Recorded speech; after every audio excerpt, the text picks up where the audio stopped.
6 September 2018.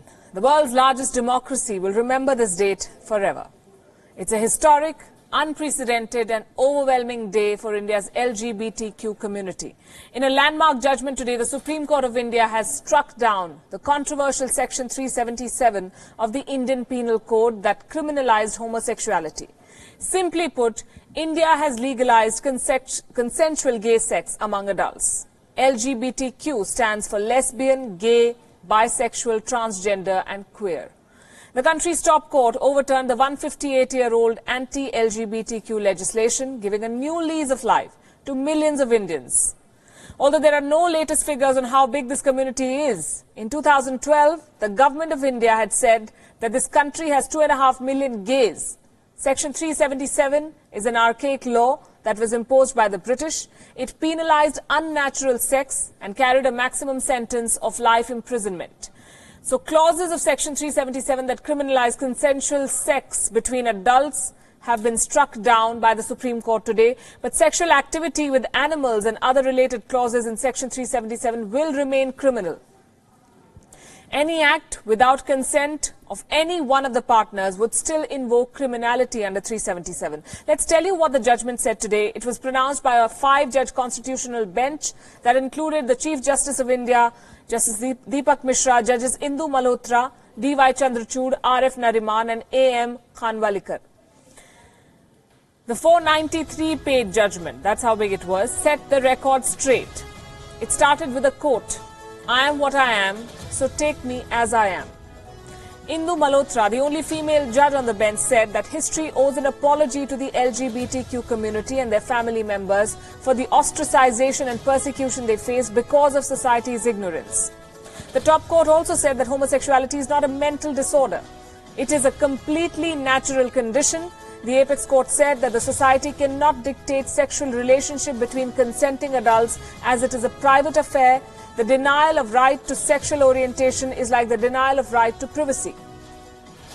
Section 377 is a manifestation of majoritarian impulse to subjugate a sexual minority. These are the words in the judgment. Any discrimination on this basis is violative of the Constitution. The court said that Section 377 is arbitrary. It is based on deep-rooted gender stereotypes. The LGBT community possess rights like others. Majoritarian views and popular morality cannot dictate constitutional rights. The state has no business to get in controlling private lives of the LGBT community members. The Supreme Court's decision today to repeal this law is a major win for the LGBTQ activists after years of legal battle. It was a tear-jerking moment for many, and for some, it was a day of coming out to the world. Listen in.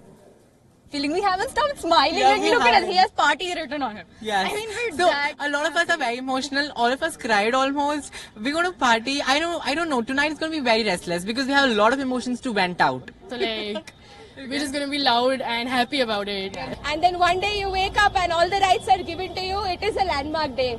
Definitely, yes. What needs to be there? The opinion of getting freedom. I mean, it's amazing. Finally, the LGBTQ community, all of us can come out and say that, whatever we are. The issue was first raised by NGO Naz Foundation in the year 2001. 8 years later, it reached the Delhi High Court. That was the year 2009. The court decriminalized gay sex by consensus. But within 4 years, India's Supreme Court overturned the judgment. It made homosexuality a crime again. The same court has today made it legal. Another highlight of this judgment was this. The court has told the government of India to properly broadcast its judgment to create public awareness and to eliminate the stigma. The court has also asked that the police force be given periodic training to sensitize them about the issue. Members of the LGBTQ community face harassment, discrimination and prejudice in this society. They're seen as unnatural and diseased.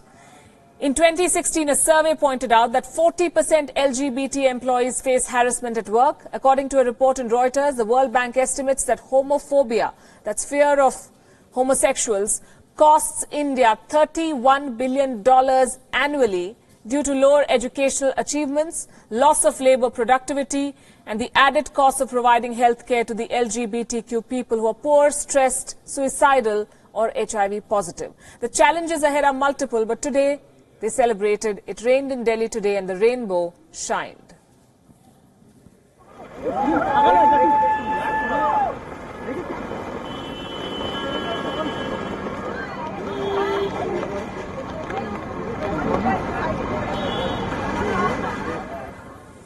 Across the world, homosexuality remains one of the most heated debates. Let's take a quick look at how other countries deal with it. Homosexuality is on the wrong side of the law, meaning banned in many countries.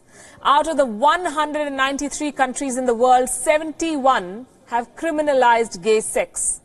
It is legal in only 26 countries. 95 others still do not have a defined law on homosexuality. Some countries accept and celebrate all sexual orientations and gender identities. The Netherlands, for instance, became the first country in the world to legalize same-sex marriage in the year 2000. No wonder it is considered one of the best countries for LGBT people to live in.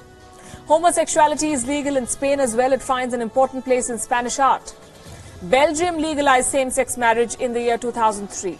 Norway became the first country in the world to outlaw discrimination based on a person's sexuality.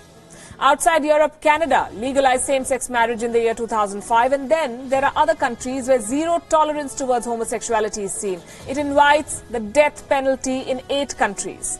In dozens of others, homosexuality can result in a prison sentence. In Iran, Sudan, Saudi Arabia and Yemen, homosexuality is still punishable by death under the Sharia law. The same applies in parts of Somalia and northern Nigeria. In Syria and Iraq, the death penalty is carried out by non-state actors, including the Islamic State. So this is how the world map looks.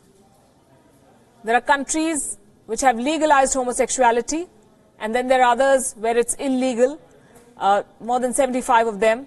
95 do not have a clear law. Another important factor is religion. It plays a big role in how a society views homosexuality. In fact, religious diktats pose the biggest challenge to changing mindset about gay sex, even in the 21st century. So it shouldn't be surprising that societies that are less governed by religion are more open to accepting the LGBTQ.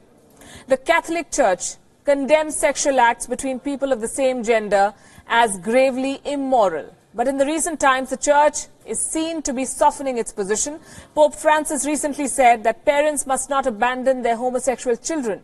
He advocated that people of all sexual orientations should be accepted with respect, compassion and sensitivity. Though the Church forbids sex between members of the same gender, it also says that homosexuals must not be discriminated against.